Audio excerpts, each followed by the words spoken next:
So it's exciting to say that April is Child Abuse Prevention Month.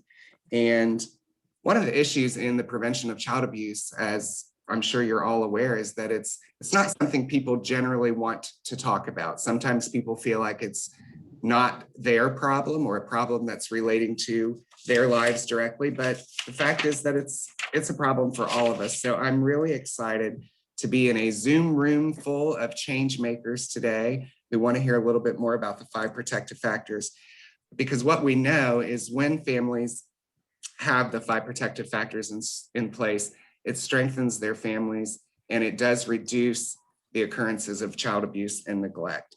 And so I'm going to share my screen with you guys, and we are going to get started.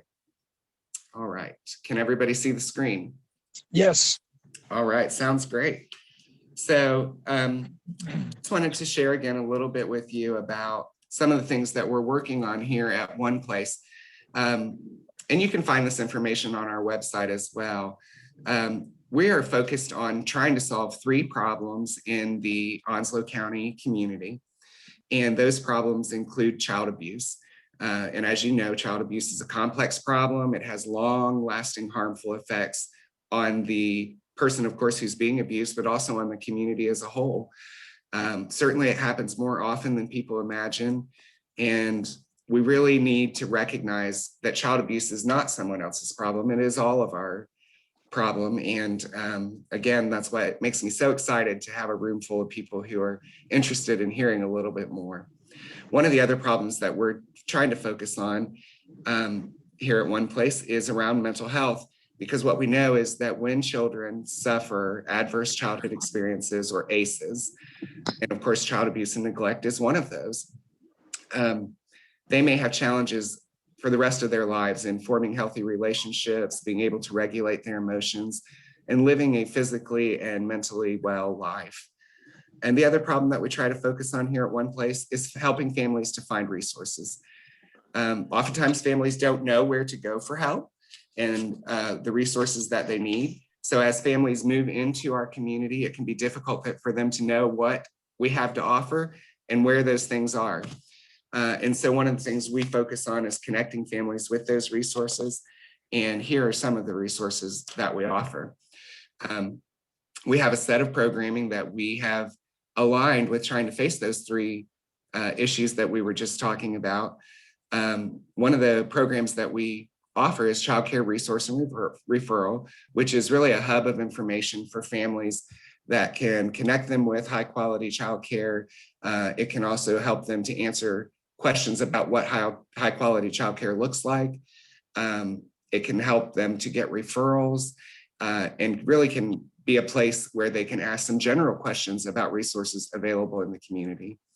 We also administer the county's Early Head Start program.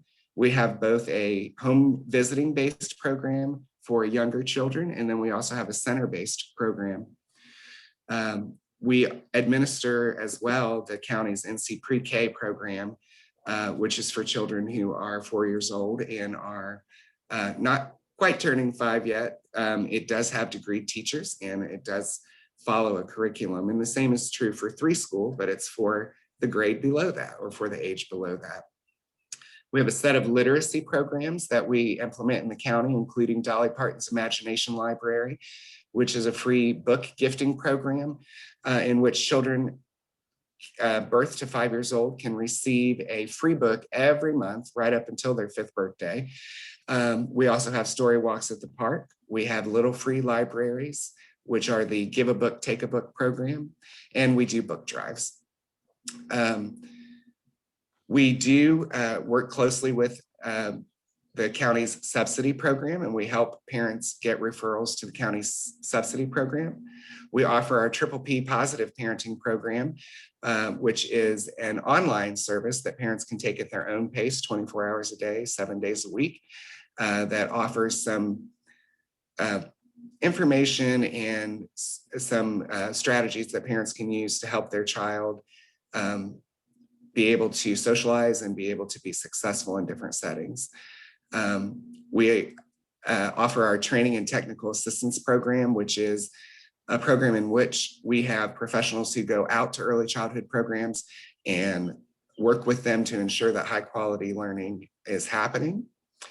And we also have our county's Child Advocacy Center. The Child Advocacy Center, if you're not familiar with those, is a place that's designed when children are abused, that they can come and tell their story one time and not have to be re-traumatized by telling it over and over again to different professionals. So we work with a multidisciplinary team around the county to make that happen. And of course, we have lots of programs around philanthropy so that the work that is happening right now can continue to happen beyond the careers of the people who work here. And so those are some of the programs that we offer to address those problems that we're trying to face and solve together as a community. And so here's what we're going to look at tonight. I know Blake had asked about how long our conversation would be, and I planned for about an hour, but I want to be respectful. If people want to continue the conversation, I'm happy to stay on and continue the conversation. But we're going to kind of look at these few things today. We're going to look a little bit about an introduction into what the 5 protective factors are. And then we're going to be looking at knowledge of parenting and child development, which is one of those 5 protective factors. We've got a video, a little bit of a group discussion, a group activity, and then I'm going to share some more resources with you guys. And one thing that I want to do, I'm going to stop sharing right now because I want to launch a little poll here. If you don't mind participating, it's just a couple of questions to give us an idea of where you're at in your current knowledge of those things, and some things that I might need to focus on a little bit. So I'm going to click launch polling, and everybody should have access to it. Did it pop up on your screens? All right, thank you.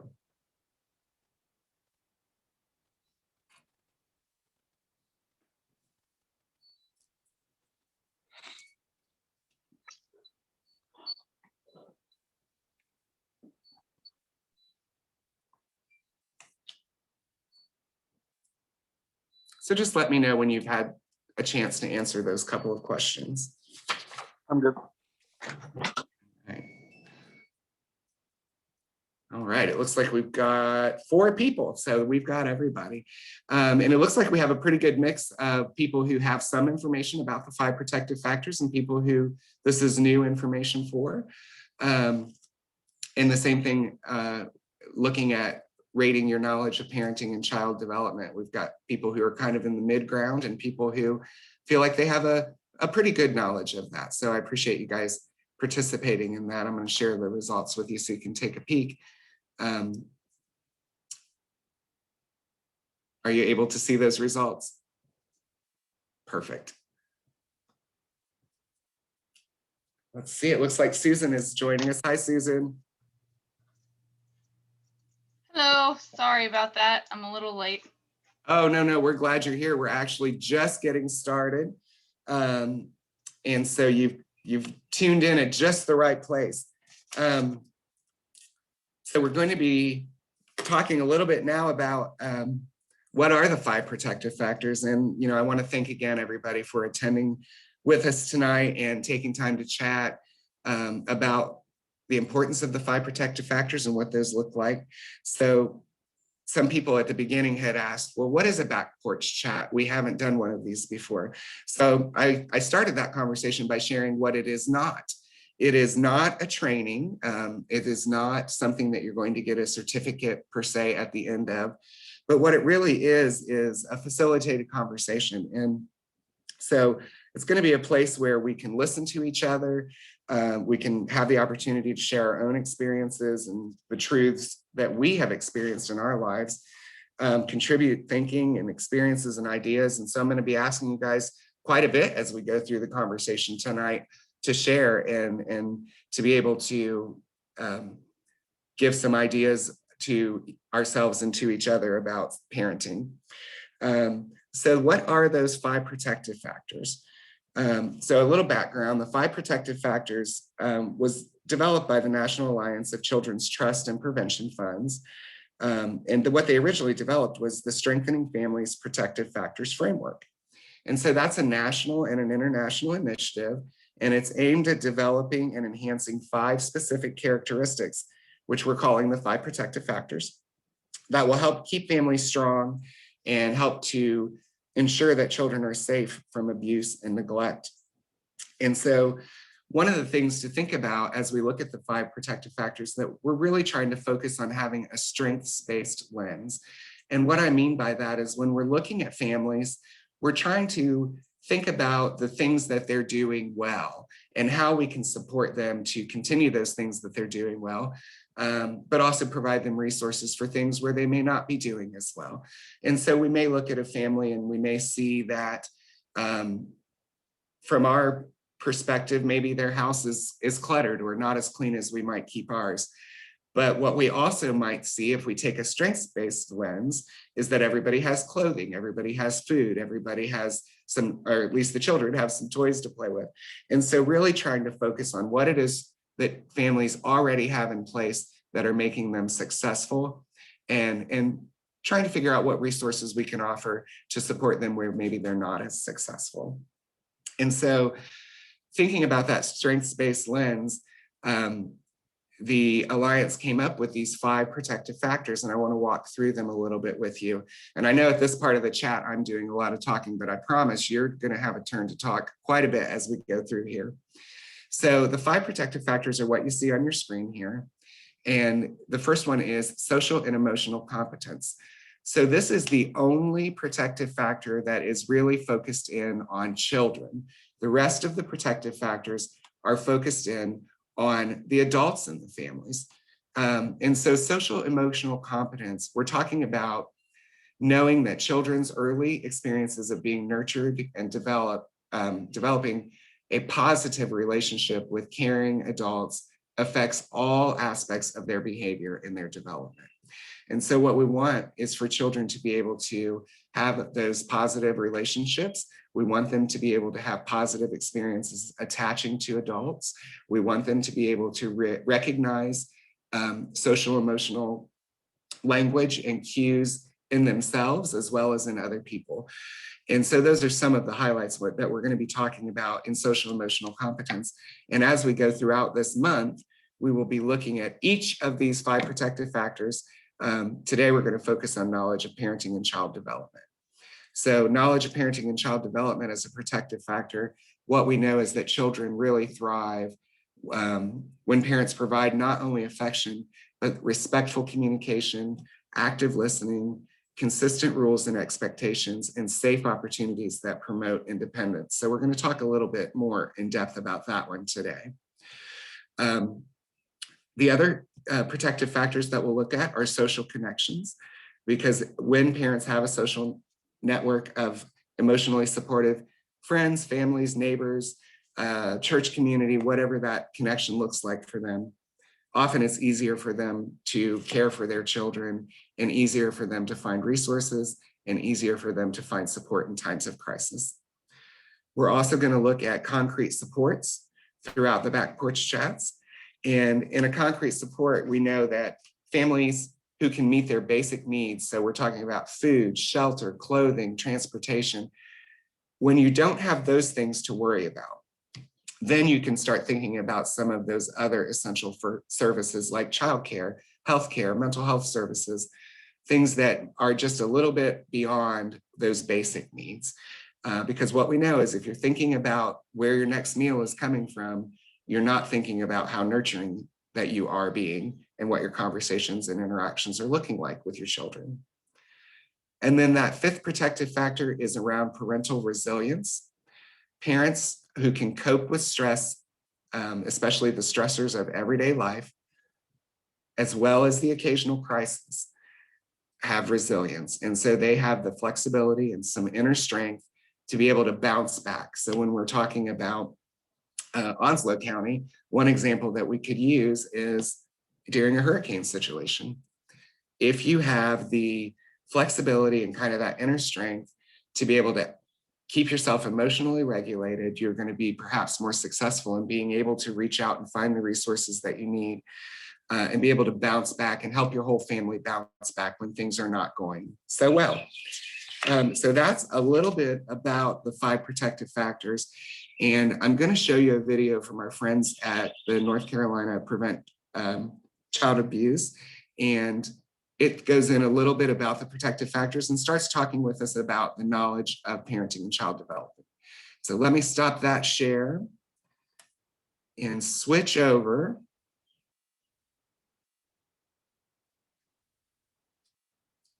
Hopefully to,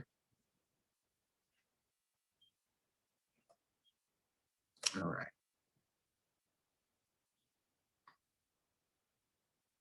Here we go.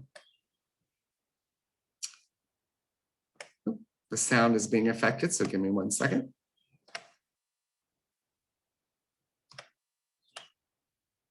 All right, can everybody see our friend on the screen? She's wearing a blue shirt. All right, I'm gonna turn the volume up and we'll get started. Hi everyone. My name is Krista Mars and I am the Communications Manager at Prevent Child Abuse North Carolina.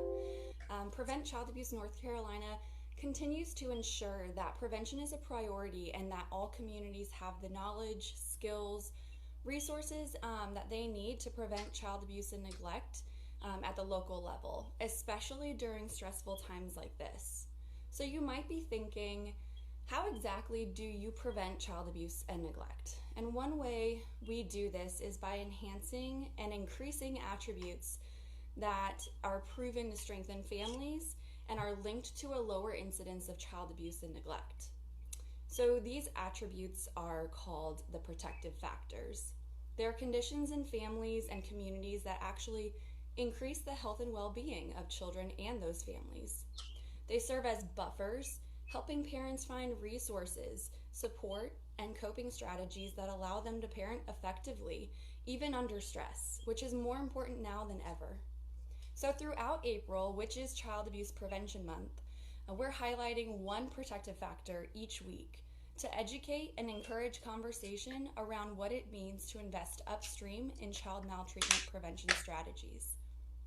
Our first protective factor is going to be parental knowledge of child development and parenting skills. There is extensive research that links healthy child development and parenting skills.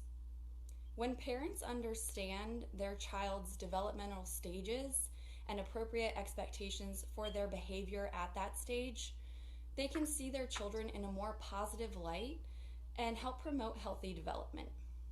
So, successful parenting actually lays a foundation for children to succeed in school. It encourages their own curiosity about the world, and it motivates them to achieve, simply because they feel safe and secure.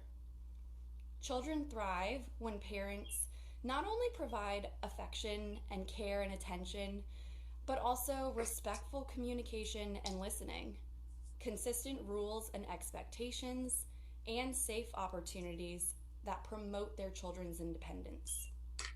And science shows that parents' behavior establish that secure emotional attachment that helps young children learn to manage stress, which is especially important right now as all of our children are at home dealing with this new temporary norm that we're all going through. To learn more about how you can enhance your parenting skills and knowledge of child development, we encourage you to check out Triple P Positive Parenting Program. The Triple P program gives parents simple and practical strategies to help manage their children's behavior more effectively, confidently, and helps them prevent behavior problems from developing and create a positive home environment for their families. This resource is always free and available to any North Carolina parent online, and you can access it by visiting www.triplep-parenting.com. All right, I'm going to stop sharing for a moment and it's your all's turn to talk. I'm going to ask a couple of questions and hopefully we can spark a conversation around knowledge of parenting and child development. We do have some more information about Triple P, which was mentioned in that video and I mentioned at the beginning. So I'll share that again as we move toward our back porch chat, or toward the end of our back porch chat. But one of the questions I wanted to throw out to the group and get everybody's thoughts and conversation started around is, why is it important for parents and caregivers to have this knowledge of parenting and child development? Anybody have some thoughts about why is it important? Because we know that, or at least I know that when I adopted my son, there was a lot of paperwork involved, but one thing that was missing was the manual on being a parent. And I think that the adoption process and the birthing process are similar in that. I don't think you leave the hospital with a manual for your child. So anybody have some thoughts about why it's important that we have some background knowledge about parenting and child development?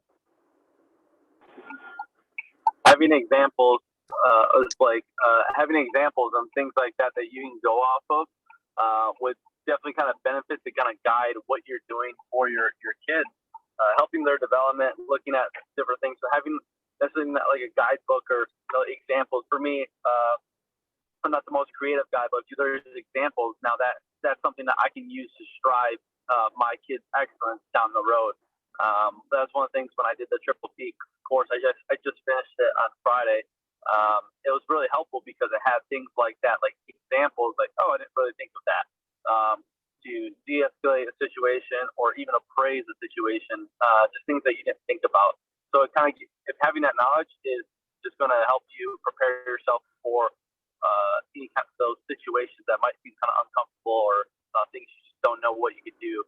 And the hindsight's 20/20, but if you do it in front of you, now you're able to say like you can prevent mishaps or anything with your kids.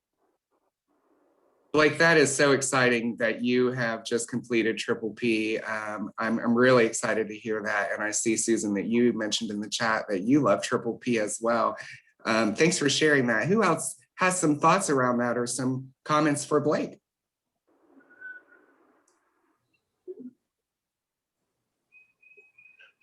I think the more you know about child development as you are dealing with your own children, it helps you when you realize something seems to not be normal in their development.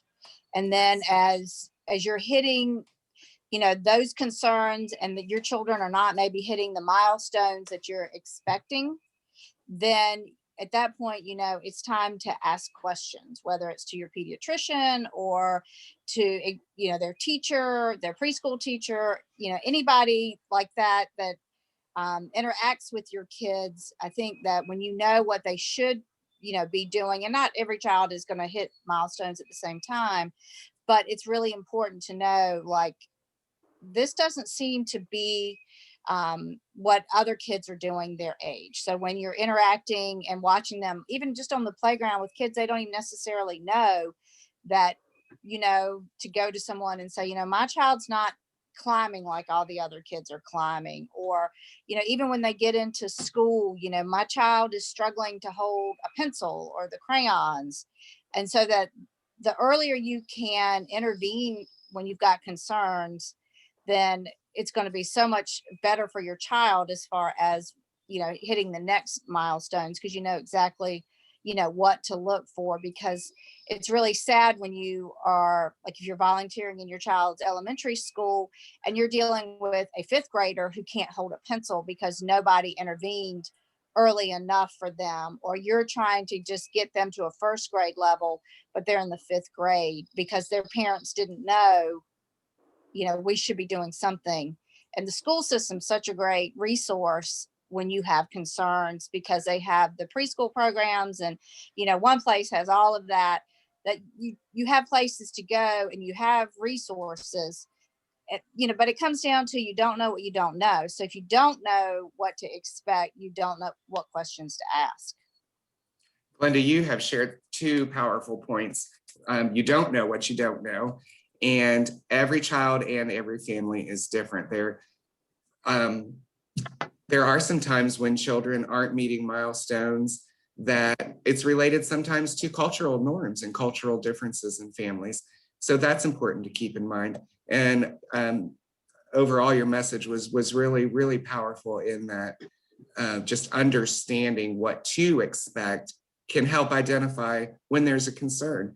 And I see Susan wrote in the chat, knowledge is power. And I would say amen to that.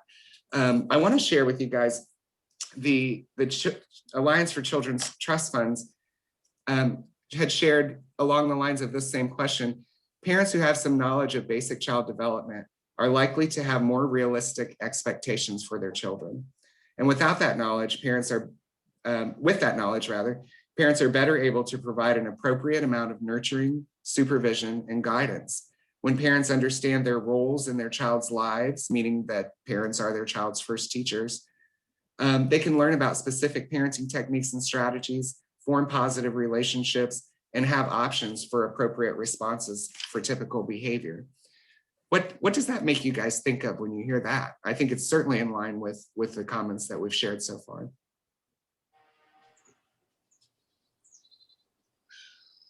So, I don't know if somebody else was wanting to talk, but Go ahead.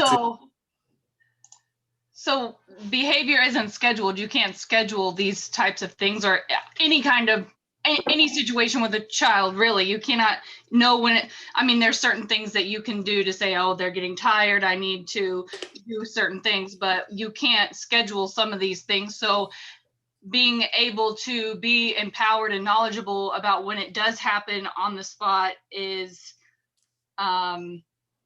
can leave lasting impressions on both you and the child on how to deal with those situations. I'm 31, I'm still learning emotional intelligence. I had no idea what that even meant until this year, so but I guess late is better than never on some of those things. So I don't know if that's what the question was asking, but. Oh, I think you're absolutely hitting on the idea of the question, Susan. And I would applaud you for being a lifelong learner. I think it's important if you want to know more about something, especially like emotional intelligence, it doesn't matter how old you are or when the last time you took a class is, seeking it out makes you a lifelong learner. So I say bravo to that. I would like to ask you guys a second kind of question related to knowledge of parenting and child development. And it's a little bit about how we were raised. So thinking back, what is different now about how children are raised than when we were children? And I know we have, Glenda and I were chatting earlier, I know we have people who are in different age groups. And so we may even have been raised differently as well. So when you think about that question, anybody have any thoughts about some things that are different today than when we were children? It's like, I think one of the things is, well, one, society's changed. Look at our technology, look at the things that we do, look at the resources that we were able to have. I know, like, my childhood was not the best or the greatest, but it's there's definitely some like emotional scars and things like that I had from my parents not really knowing things. And one of the things I'm trying to do for my kids is make sure I'm not like that. Things I can do to kind of better myself in return for my kids, because your kids are the greatest investment someone has in my eyes. It's not money; it's the success of your kids and what you leave them for your legacy to them is how I interpret it. But things that have changed: society, technology, resources are probably my big three things that I feel are different. I mean, obviously we can go into the weeds about exactly what is different, but I think just the big wave tops, those are the three things that come to mind, at least for the changes. I think that's really powerful, Blake. I applaud you for sharing, but also for your pursuit of parenting in a way that you're proud of. So bravo for that. I will share a little bit, kind of because Blake touched on it. One of the things that the Alliance talks about is that years ago, parents relied on their own parents and other family members to get advice about their children or thoughts about those milestones that Glenda mentioned earlier, or behavior issues that Susan mentioned. However, much more today, that advice comes from blogs and chat rooms and searches on the internet, which may or may not give you a positive or negative answer. May in fact get conflicting responses on the same thing.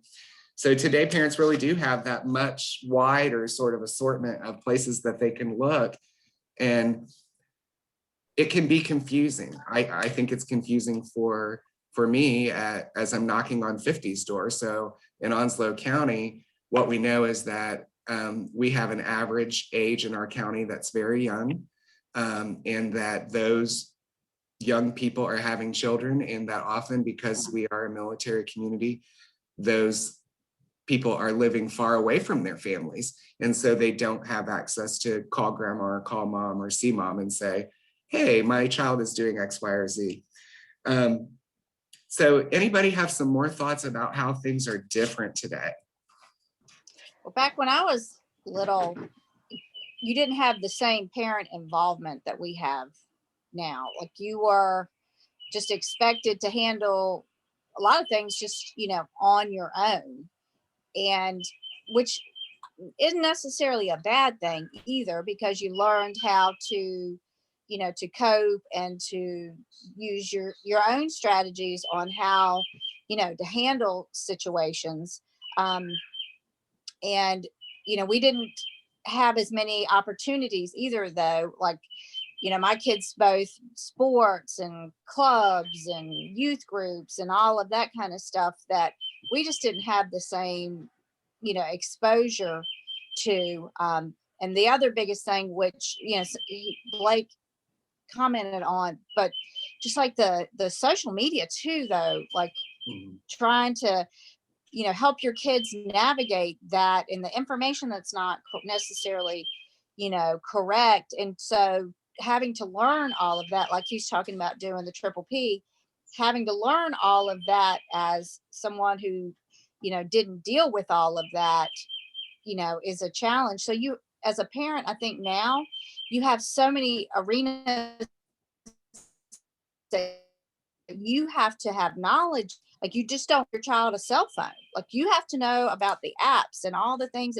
trouble that they can get into with a cell phone. And we just didn't have that kind of stuff. So that constant learning, which is not a bad thing, is very different than what my parents had to deal with when I was little. Thank you, Glenda. That you made such a great point. And I think both you and Blake mentioned technology, and you touched on the idea that we have to be prepared to protect our children from technology. And certainly my parents didn't have that to think about. Sarah, I saw that you had unmuted. Did you have something you wanted to add? I did. Really kind of piggybacking on what Glenda said. It was, when I was coming up, there was definitely a village capacity in raising children, but it was very family oriented. So I think now, especially in Onslow County, that we have a very transient community. Our median age, I think, is 26.2, if I'm not mistaken. Yep. So there's not the same kind of scaffold that a lot of us grew up with having family close by, or really being able to rely specifically on family members. We've had to kind of create our own village in raising our kids, which I think is, certainly for me, it's a different arena than I grew up in, because it was certainly family-based only. And now we have friends that are family, and we create our own villages. So, which is, I think it's a blessing in itself, but at the same time, I think it's a different opportunity to kind of expand the opportunities our children have around, culture, different environments, different people, different ethnicities, just kind of the whole gamut. I think it's a beautiful opportunity. Well, Sarah, I love that you shared that, and it touches on something Susan put in the chat. She said the definition of parenting is different, and I feel like we are less closed-minded than prior. And I think that feeds in, Sarah, a little bit to what you were saying about children being exposed to different family dynamics and different cultures. Susan, would you want to add anything about what you put in the chat? Just that I feel like we're more flexible, and we are more open-minded to new ideas and innovation of parenting, that it's not just spankings and, things like that. Their kids are, like, I heard this a lot growing up, kids were supposed to be seen and not heard, and things like that. Well, that's silly now that I'm more educated and knowledgeable about parenting and things, and how the things that I'm doing our shaping their adulthood, and I don't want them to have to recover from my parenting, I guess. So the more knowledgeable I am, because I'm recovering from things that my parents were ignorant about. They were just ignorant. They didn't know. And so this is just, you know, I guess, but Well, Susan, I appreciate you sharing that. I know the group does too. And you've actually given me a pretty good segue here for our next little video clip, because what we also know about ourselves is that none of us are perfect. We cannot be 100% of the time for anybody else. We can't even do it for ourselves. So that having an expectation that we will be perfect parents is not realistic. And so we have to accept that and let ourselves off the hook a little bit. And B, we have to be self-aware of what that looks like and when we may need some support around that. So I'd like you to watch this video. I'm going to share my screen again. It's a video by Dr. Brene Brown, and it talks a little bit about when we face that feeling of I'm not enough or I'm not good enough. How do we deal with that as adults so that we're not creating situations, and I'm going to quote you, Susan, where we are creating situations where our children are having to recover from our behavior. So let me share this with you guys. I think you're going to really enjoy it.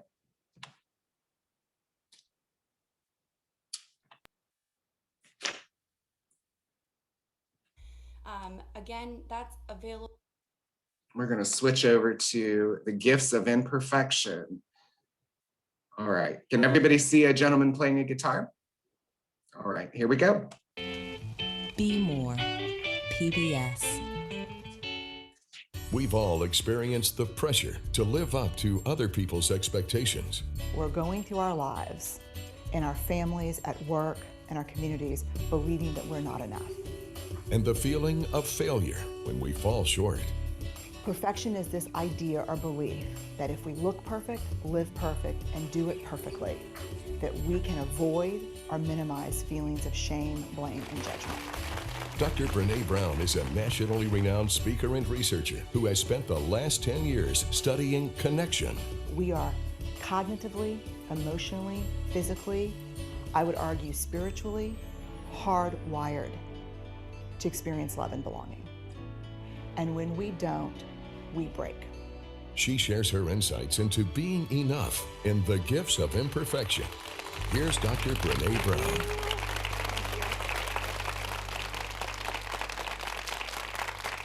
So one of the things that we do in our personal lives is we try to combat not being enough by pleasing and performing and perfecting. We go through our lives trying to be who we think we're supposed to be, doing and saying what we think people want to hear, putting on whatever mask or face we think we need to put on for that moment. And what that leaves us is exhausted. When we're pleasing and perfecting and performing, we end up saying yes a lot when we mean no, right?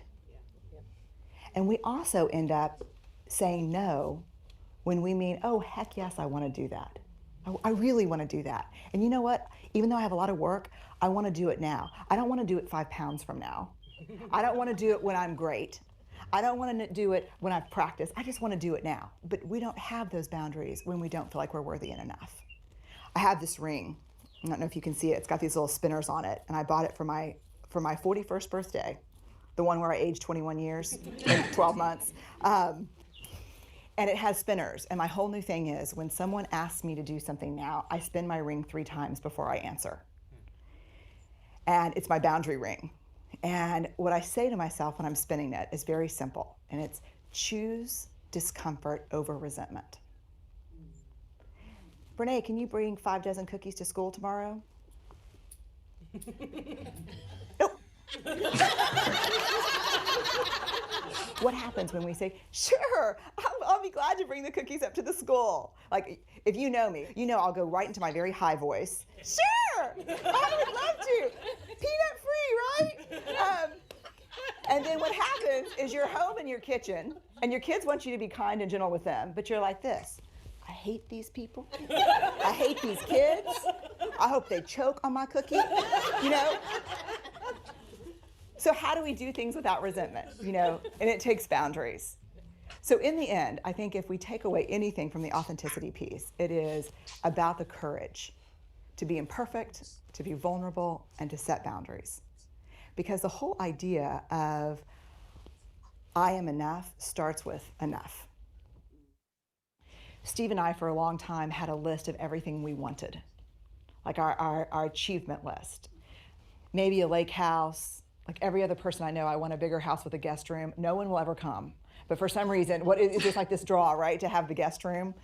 Well, when the wholehearted research came out, it fundamentally shifted the way we live, the way we parent, everything. And so we decided to make a list of everything that was happening in our lives when we felt really joyful. Like what's happening, not a want list, but like actually based on evidence, like we're the happiest when what's happening. And we looked at this list, and the list was the opposite of the want list. The want list dictated to us that we needed to work more and make more money, and the joy list meant less work and more time. Here's the part where we all struggle. Worthiness does not have prerequisites. We need to find a way to engage with the world from a place of worthiness. We need to find a way to say, I'm enough. This is who I am.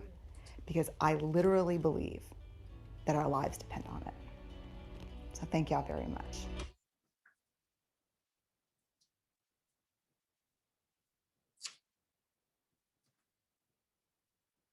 So who has some thoughts about that? I think it's a very powerful video, and I love the idea of we are all enough.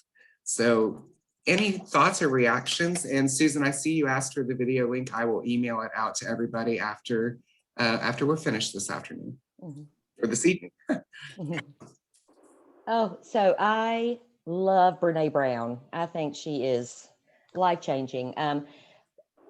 Kind of one of the takeaways that I have from that presentation she did is with my age group, looking back, my parents were always looking towards, it was what can we do to set our children up for success?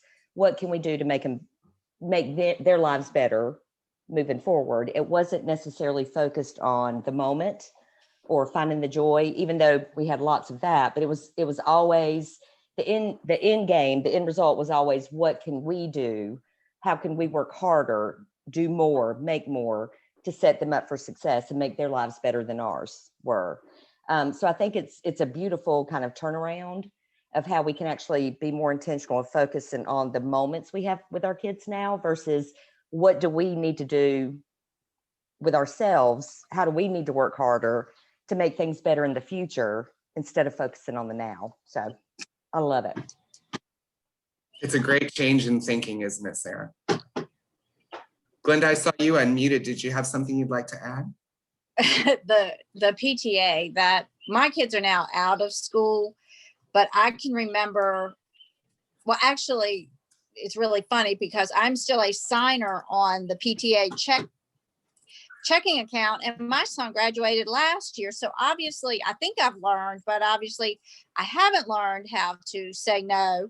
But just that resentment of learning, the older that I've gotten, the more I've tried to learn to that exact thought of, I cannot make those cookies tonight. Why am I going to say yes? Because I'm going to go home and I'm going to be a bear to my family because I'm trying to make these cookies. So I've tried to learn, that you just can't do everything. And it really is okay to say no, because you ask other people to do things and they tell you, no, I'm sorry, I can't do that for, whatever reason. Or you learn to modify it, and you learn, what, the next morning you just go by Food Line, you buy 5 dozen cookies and you walk in their little plastic container and say, here you go. Amen, sister. You have to learn. I think I had a conversation with Sarah about this just earlier in the day, but just your kids, when they see you happy, it makes them happy, whether they're participating in it or not. If they see their parents happy together, you're modeling to them what you hope they have. And that things are very fleeting. And when you have watched people who have worked and worked and worked, and then later didn't spend time with their children, which was my dad, didn't spend time with their kids. When you have kids, it's like, why am I going to do that? I'm going to go to the ball games. I'm going to go to these things, and I'm going to tell the PTA, I'll buy some cookies. I'm not going to make them because my kid is playing tennis today. So I think she is spot on with, really evaluating what is important. And it's not necessarily going to be the things in life. It's going to be the people and the experiences is what's going to bring you the joy. And all of that leads to healthy social skills and healthy attachments. And so thank you for sharing that, Glenda. Susan or Blake, any thoughts about the video that you'd like to share? So I think that like with what Glenda was saying, the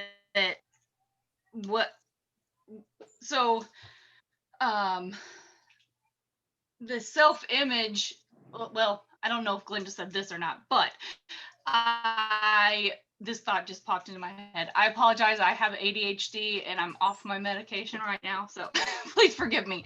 That's okay. So the self-image of we are enough goes on to our children. So if I don't think I'm enough and I'm always going around saying I'm not enough, then my children are going to see that and think that that's normal and think, oh, okay, well, I need to be not enough. I'm not going to be enough either. So that's something that I'm actually working on as self-image. And if they say that if I get a compliment, I'm receiving the compliment and not saying, oh no, that's silly or whatever I used to do. I'm really working on that because because I am enough, and for them, I am enough, so I definitely want to look more into Dr. Brown and see what else she has to say, because I really liked that.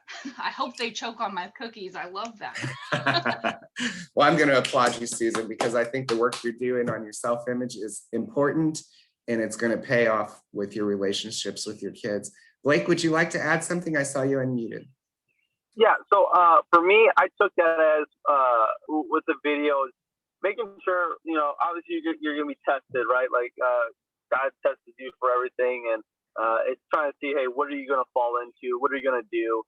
Keeping your mind clear, because the number one focus should be your kids. Your kids are the things that, they're going to understand, hey, that you're doing stuff. For me, I'm a Marine, so I work crazy hours.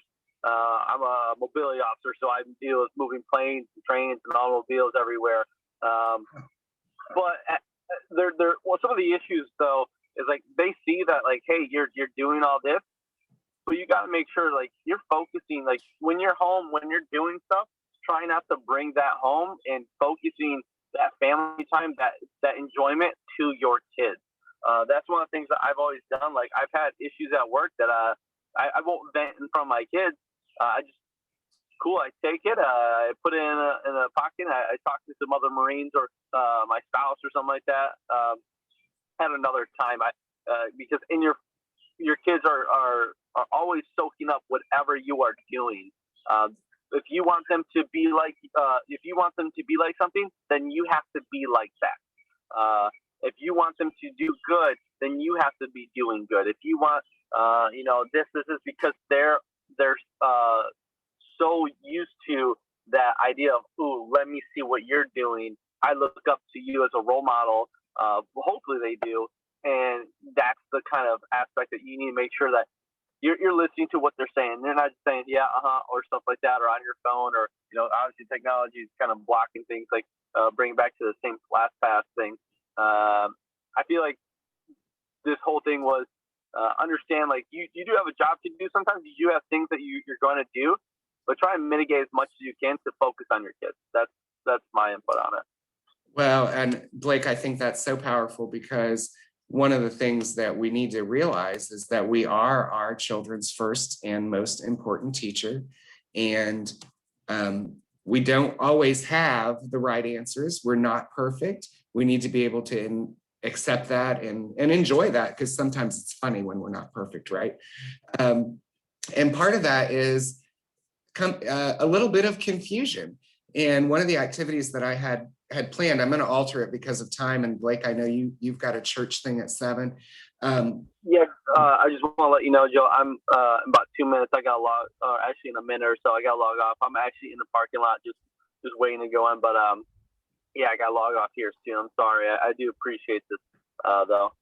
No problem. And I'll make sure that I email you the links to the rest of our Back Porch Chats and some resources. I appreciate you being Definitely. here. Yep. And Thank Blake, you. before you log off, I just wanted to say, one of the things you just said, if you want them to be something specific, you have to be that model. Yeah. I wrote that down. That was beautiful. So thank you for sharing that. Yeah, I mean, that's one of the things that, because my father, he was one of those things I looked up to, and he did some things that were kind of a little bit harder, and he didn't want me to be like that. And so for me, I have to change what I want for my kids to be. Like, I don't want them to be very, very, like me. They don't have to be like me to be successful, but I want them to be a certain way. So I need to portray that in front of them, because kids are going to see, what's in front of them and try and do that. That's awesome. Yep. But hey, I appreciate it, everyone. I have to log off. Thank you for having me. Until next time. Bye. Well, we hope to see you next week, Blake. Thank you.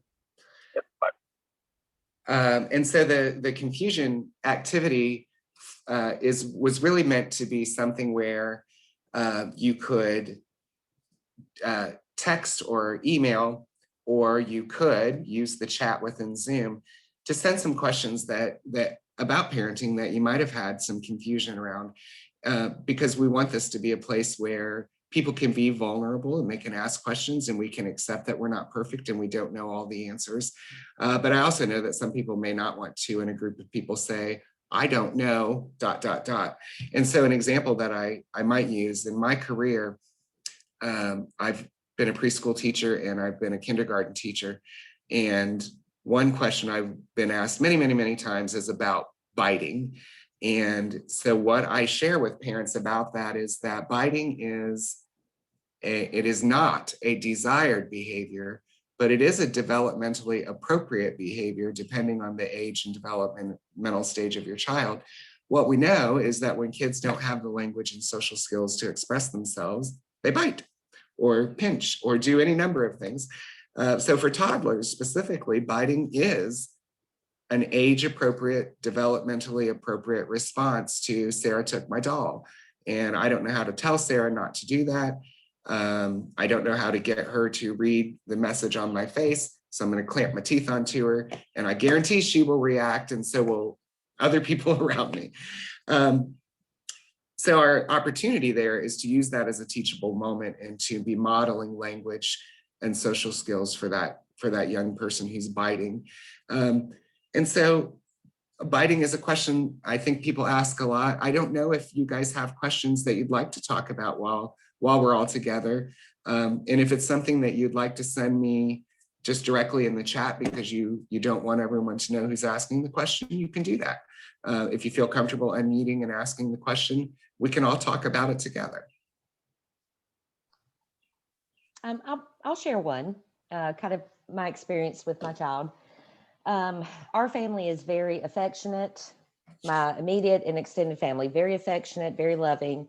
So my son, who is now 10, was raised that we offer expressions of love through hugging, kissing, touching, appropriately. So there was a few situations when he was in preschool where he hugged one of his male friends on the playground, and the teacher shared with us that that was not appropriate physical interaction between children, separation or whatnot. So that was kind of a hard thing for me to navigate between his care situation and then also wanting to instill in him ways that he can share his, affection, his love language, and so forth.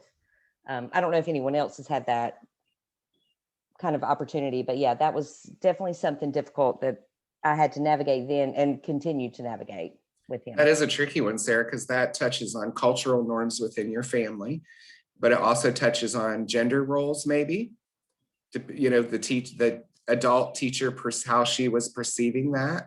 Right. It touches on how we express our emotions. So, Glenda, Susan, any thoughts that you want to share with Sarah?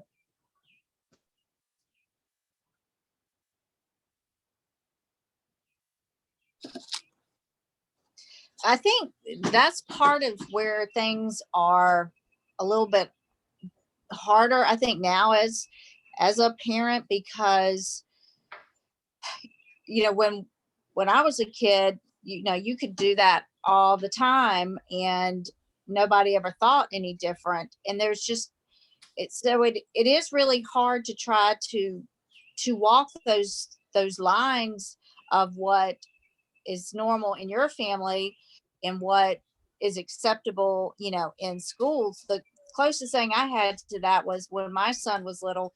He played cowboys and Indians in the backyard with his friends.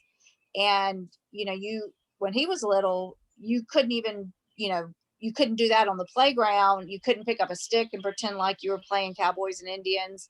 And, it's that same thing, Sarah, trying to figure out how to tell, Judd, it's okay to play that at our house, but the school rules are different. You can't go to school and do those sorts of things. And so that's where the relationship, I think, does come in with, being able to explain how things can be done differently at home than what you can, at school.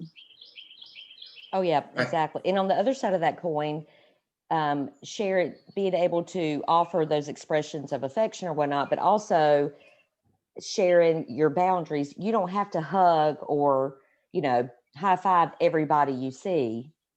As in Southern culture, it's like, okay, go give your, cousin a hug or your aunt a hug or whatnot. But maybe that's not what they want to do. So how do we kind of navigate between, what's appropriate and where they can establish their own boundaries? Because that's hard for me, being raised in I hate to say that loosely, but Southern culture where, you respect your elders, you do kind of what's expected, but I want my child to know he has boundaries. He owns his expressions. He has the right to say what he will and won't do. Yep. And I think that's where teaching their language, that they can speak up for themselves and say what, where they don't want that boundary crossed.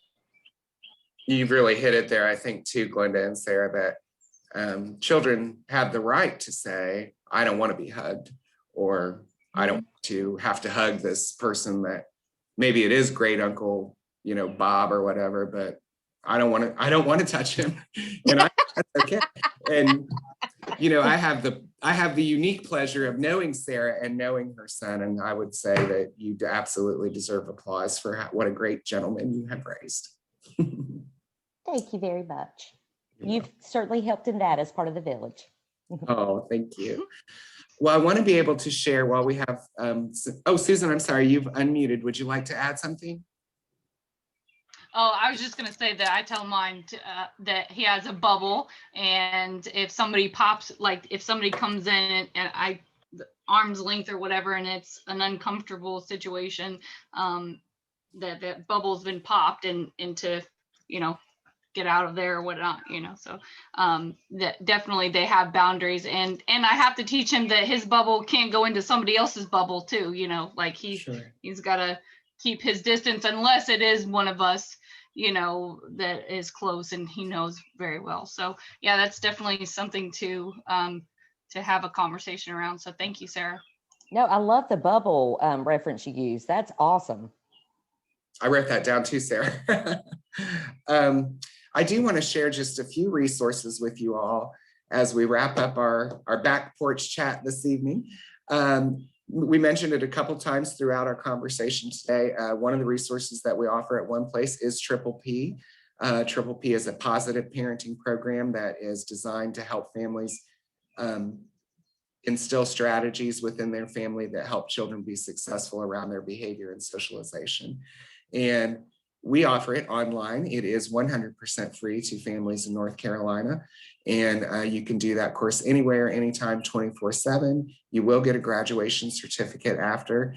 And if Triple P is something that you're having a difficult time registering for online through our website, feel free to email me directly and I will walk you through it. If you do go to our website or Triple P's website, when you go to register, you'll see a screen like this. And if you look at that kind of pinkish arrow, it points down. Sometimes people miss that Triple P has two age groups. There is a program for toddlers to tweens and a program for preteens to teens. So you will need to select one of those. And if you want to participate in both, you can. You'll just have to register for both separately. Also, at one place, we offer our child care resource and referral training calendar. And so a lot of people think that our training calendar is only for early educators. And I would say that it absolutely is supportive of early educators, but it's also supportive of families and parents as well. So you can go on to our website at oneplaceonslow.org. You can select parents and early educators, and you can select training and registration, and then you'll see our calendar and registration tools. I also am really, really hoping that you'll all join me next week on Monday. A Facebook post will come out that has the link to register for next week's Back Porch Chat, where we'll talk a little bit about parental resilience. I will send this information sheet to all of you so that you have it. It is our 10 facts flyer that we call that shows all of our programming. And so I'm going to ask you to bear with me while I give you one more survey or poll, if you will, at the end here. We're going to call this poll number 2. It's just a couple of questions about how you think things went with us tonight on our Back Porch Chat. You should be able to see it on your screen now.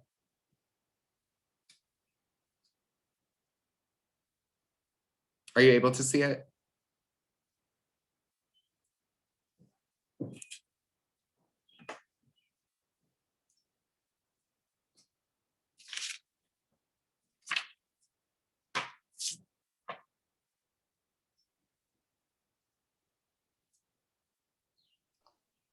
Hey, Joe, on that second question around children under 5 in your household, if there's 0, it won't let us submit. Oh, shoot. So I know the answer to your questions. So if you guys want to just tell me, you go ahead and click 1. I'll just click 1. And then I'll change the. Okay. Thank you for pointing that out. Sure.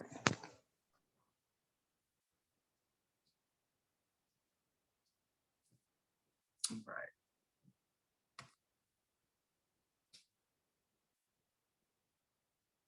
All right, it looks like everybody has joined that survey. I'll share the results with you if you're able to see those.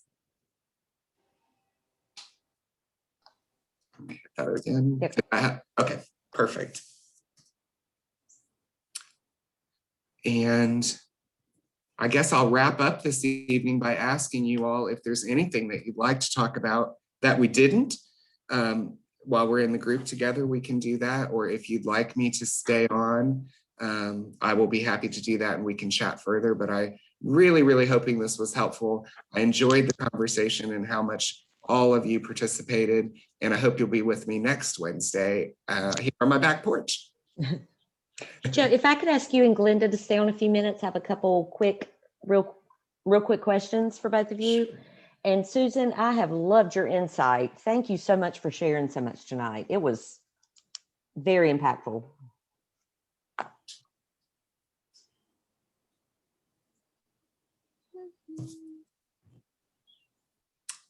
I'm going to stop recording.